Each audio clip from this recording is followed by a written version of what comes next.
అన్నిటికంటే ఉత్తమమైన ధర్మం ఏదైనా ఉంది అంటే అది మనల్ని మనం అనుసరించడం, మనల్ని మనం పాటించటం. అవును. మన లోపల ఉన్న భగవంతుడికి అన్నీ తెలుసు.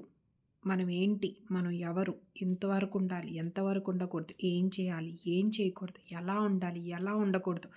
ఎందుకు ఉండాలి? ఎందుకు ఉండకూడదు? మనకు కావాల్సిన సమస్త గైడెన్స్‌ను మనకి మన లోపల నుంచి అందిస్తాడు.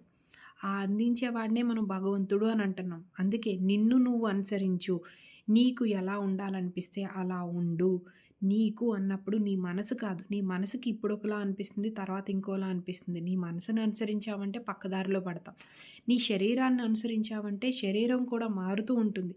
అది రకరకాల ఆలోచనలో పడిపోతూ ఉంటుంది. దాన్ని అనుసరించినా కూడా మనం మాయలోనే పడతాం.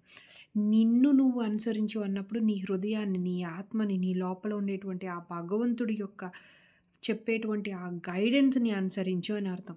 నీకు నచ్చినట్టుగా నువ్వుండు అనంటే, నీ లోపల ఉన్నటువంటి గైడెన్స్‌ని తీసుకొనుండు.